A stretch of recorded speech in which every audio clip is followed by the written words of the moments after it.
Tu as le regard d'un homme prêt à croire tout ce qu'il voit parce qu'il s'attend à s'éveiller à tout moment. Sais-tu exactement de quoi je parle? De la matrice. Est-ce que tu veux également savoir ce qu'elle est? Je ne t'offre que la vérité, rien de plus. La matrice est un système, Néo. Et ce système est notre ennemi. Qu'est-ce qu'on voit partout? Des hommes d'affaires, des enseignants. Tous ces gens font quand même partie de ce système. Ce qu'il faut que tu comprennes, c'est que pour la plupart, ils ne sont pas prêts à se laisser débrancher. Bon nombre d'entre eux sont tellement inconscients et désespérément dépendants du système qu'ils vont jusqu'à se battre pour le protéger. Qu'est-ce que la matrice? Le contrôle absolu. La matrice est la simulation d'un monde imaginaire. Ça, c'est le monde que tu connais. Il n'est plus aujourd'hui qu'une parcelle de la simulation neuro-interactive que nous appelons la matrice. Tu viens d'un monde imaginaire, créé dans le seul but de nous maintenir sous contrôle. Tu es dans notre programme, l'équivalent du programme de réalité virtuelle de la matrice. Il obéit aux mêmes lois, comme la gravité. Est-ce que c'est clair? La matrice est universelle. Elle est omniprésente. Elle est le monde qu'on superpose à ton regard pour t'empêcher de voir la vérité. Lorsque tu allumes la télévision, quand tu vas à l'église. Quelle vérité? Tu sais que le monde ne tourne pas rond sans comprendre pourquoi, mais tu le sais. Le monde est une prison, une prison.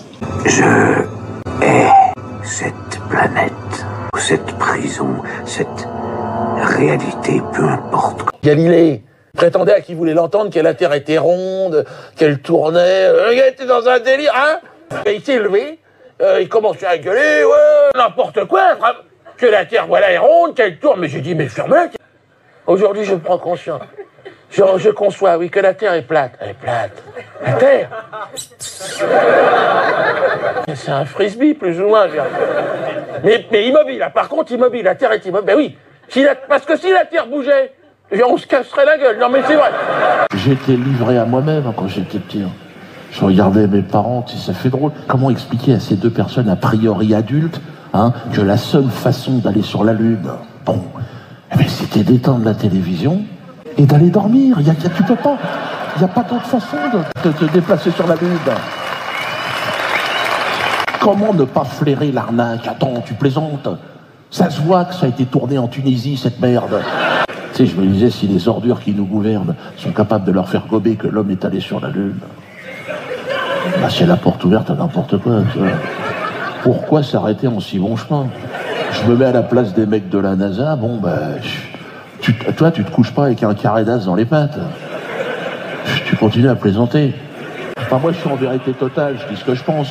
Il y en a peut-être qui croient que l'homme est allé sur la Lune, il n'y a pas de problème. Vous croyez en ce que vous voulez. Chacun doit pouvoir croire en ce qu'il veut, c'est ça, je comprends pas. Si t'as envie, le Père Noël, la petite souris... Cooper, soyez un peu réaliste. Mademoiselle Hanley va vous parler de Murphy. Elle a apporté ça en classe et l'a fait lire aux autres, le chapitre sur l'alunissage. Ouais, c'est un vieux manuel à moi. Elle adore ces illustrations depuis toujours. C'est un vieux manuel officiel, nous l'avons remplacé par la version corrigée. Corrigée? Qui explique que les missions Apollo n'étaient que des impostures.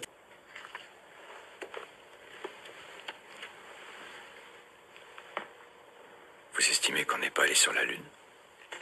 J'estime que c'était une brillante arme de propagande, que les soviétiques se sont ruinés en dilapidant d'énormes sommes pour des fusées et autres engins sans intérêt. Sans intérêt, vous dites?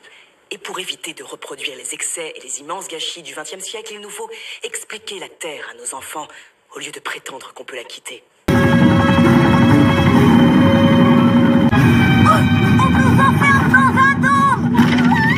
Piégé à tout jamais.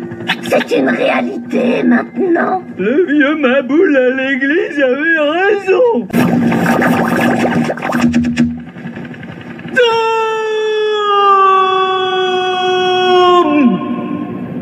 Est-ce qu'Homer Simpson va venir dans ce rêve et frapper la balle? Le lanceur stéroïde Père Noël, coup de pied, coup de bras, et c'est une longue chandelle qui va loin, loin. Une balle fracasse le ciel, apportant l'océan lui-même dans le stade. Oh, Simpson a brisé son rêve et l'a ouvert à la réalité.